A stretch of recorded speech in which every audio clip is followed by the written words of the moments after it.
Hello viewers, আজ আমরা কথা বলবো এক অসাধারণ নারী সুনিতা উইলিয়ামস নিয়ে।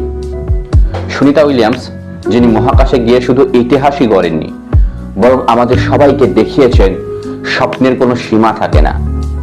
কিন্তু আপনি কি জানেন, তার মহাকাশে কাটানো দিনগুলি শুধু গবেষণা আর সাফল্যের গল্প নয়, বরং রহস্য, চ্যালেঞ্জ এবং অবিশ্বাস্য অভিজ্ঞতায় ভরা।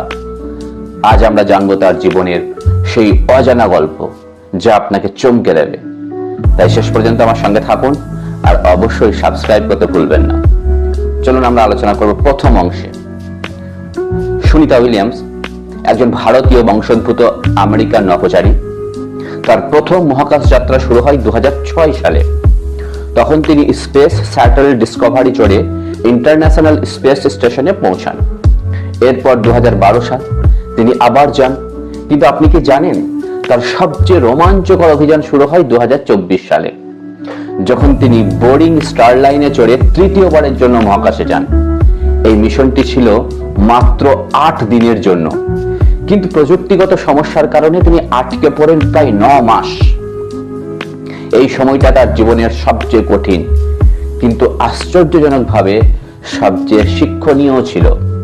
তিনি বলেছেন, মহাকাশে থাকা আমার জন্য আনন্দের, কিন্তু ফিরে আসার অনিশ্চয়তা তো ছিলই, যে অনিশ্চয়তা ছিল ভয়ঙ্কর। কিভাবে তিনি এই দিনগুলো কাটিয়েছেন চলুন জানি। প্রথম, মহাকাশের অজানা অভিজ্ঞতার কথা আমরা শুনব। মহাকাশে সুনিতার জীবন ছিল অবিশ্বাস্য। আপনি জানেন যে তিনি মোট 322 দিন মহাকাশে কাটিয়েছেন। কিন্তু 2024-এর এই মিশনে তার সঙ্গী ব্যারি উইলমারের সঙ্গে তিনি আরো 270 দিনেরও বেশি সময় ISS এ আটকে ছিলেন। এখন একটা মজার তথ্য শুনুন।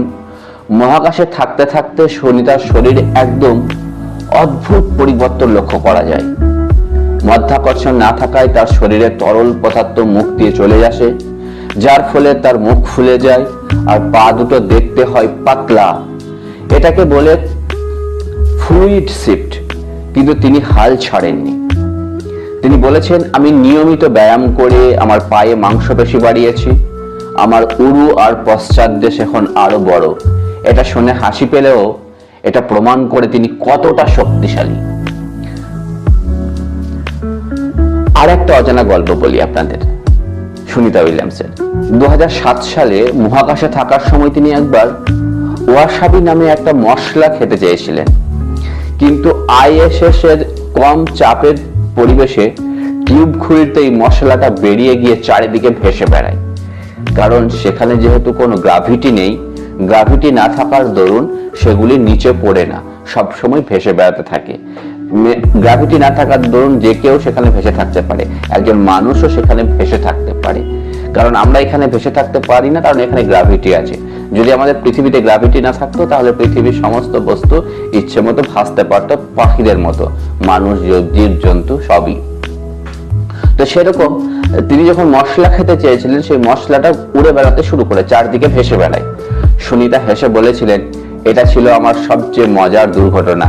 এই ছোট্ট ঘটনা তার জীবনকে আরো আকর্ষণীয় করে তুলেছে। সুনিতা উইলিয়ামস শুধু গবেষণাই করেননি, তিনি মহাকাশে হাঁটার রেকর্ডও গড়েছেন। মোট 9টি স্পেস ওয়াক করে তিনি 26 ঘন্টারও বেশি সময় মহাকাশে ভেসেছেন, যা একজন নারীর জন্য দ্বিতীয় সর্বোচ্চ। কিন্তু আপনি কি জানেন, একবার স্পেস ওয়াকের সময় তার ক্যামেরা হঠাৎ খুলে মহাকাশে ভেসে যায়। সেটা ছিল তার জন্য একটা অপ্রত্যাশিত মুহূর্ত। এছাড়া সুনিতা তার ভারতীয় সংস্কৃতিকে মহাকাশে নিয়ে গিয়েছেন। সঙ্গে করে নিয়ে গিয়েছেন ভারতীয় দেবদেবীর মূর্তি, গণেশের মূর্তি, আর এমনকি যে সমস্যা সিঙ্গারা আপনারা খেয়ে থাকেন সেগুলো। তিনি বলেছিলেন, আমার শিকড় আমাকে শক্তি দেয়। এই সংস্কৃতির ছোঁয়া তাকে মানসিকভাবে শক্তিশালী রেখেছিল, বিশেষ করে যখন তিনি 2024-এ আটকে পড়েছিলেন 9 মাসের জন্য, যেখানে তার ফেরার অনিশ্চয়তা ছিল খুব প্রবলভাবে। 2025 সালের মার্চে অবশেষে তিনি ফিরে এসেছেন। স্পেস এক্স এর ক্রু 9 মিশনের সুনিতা পৃথিবীতে ফিরে আসেন। বোরিং স্টার লাইনের সমস্যা হওয়ায় তাকে স্পেসএক্স ড্রাগনে ফিরতে হয়। ফিরে এসে তিনি বলেন, মহাকাশ আমাকে নতুন দৃষ্টিভঙ্গি দিয়েছে। আমি চাই না এই অনুপ্রেরণা হারিয়ে যাক। তার এই দীর্ঘ সময় মহাকাশে থাকা বিজ্ঞানীদের জন্য গুরুত্বপূর্ণ তথ্য নিয়ে এসেছে, বিশেষ করে মঙ্গল গ্রহ ভবিষ্যতে মিশনের জন্য। কিন্তু সবচেয়ে বড় শিক্ষা কি?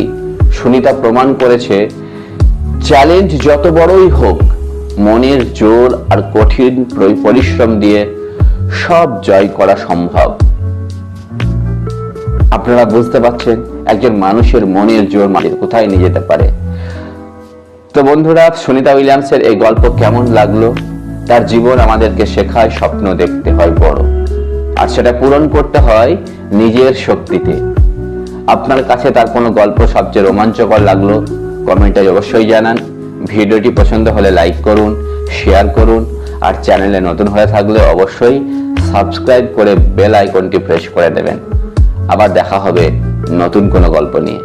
ততদিন ভালো